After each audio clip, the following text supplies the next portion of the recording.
আগামী নির্বাচনকে সামনে রেখে দেশের বিভিন্ন স্থানে সভা সমাবেশ করেছে বিএনপি মনোনীত প্রার্থীরা। এছাড়াও বিএনপি চেয়ারপারসন বেগম খালেদা জিয়ার সুস্থতা কামনায় দোয়া করা হয়। প্রতিনিধিদের পাঠানো রিপোর্ট বিস্তারিত জানাচ্ছেন জুবায়ের রহমান।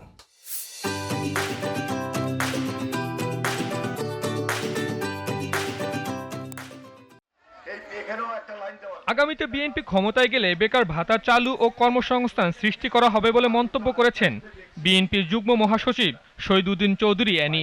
বৃহস্পতিবার সকালে লক্ষ্মীপুর পৌরসভায় মহিলা দলের উঠান বৈঠকে অংশ নিয়ে তিনি বলেন, কেউ বেকার থাকবে না, নতুন নতুন কর্মসংস্থান ও বিদেশে শ্রমবাজার তৈরি হবে। অনুষ্ঠানে উপস্থিত ছিলেন লক্ষ্মীপুর পৌর বিএনপির সভাপতি রেজাউল করিম লিটন, বিএনপি নেতা আরিফুর রহমান সহ অঙ্গ সংগঠনের নেতাকর্মীরা। শিক্ষিত চাকরি পাচ্ছে না, তাদেরকে আমরা একদিকে ট্রেনিং দিব, আরেকদিকে বেকার ভাতা দিব 1 বছর।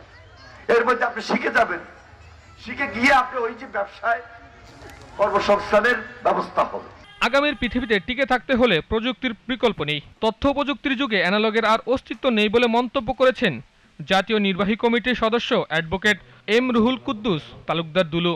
বৃহস্পতিবার নাটোর শহরের কান্দি ভিটা এলাকায় নাটোর কারিগরি শিক্ষা বোর্ডের অধীনে উত্তীর্ণ প্রশিক্ষণার্থীদের কোর্স সমাপনী অনুষ্ঠানে তরুণ প্রশিক্ষণার্থীদের উদ্দেশ্যে তিনি এসব কথা বলেন। ঘরে বসে থেকে এই কম্পিউটার ট্রেনিং এর মাধ্যমে হাজার হাজার লক্ষ লক্ষ ডলার তোমরা ঘরে বসে ইনকাম করতে পারো।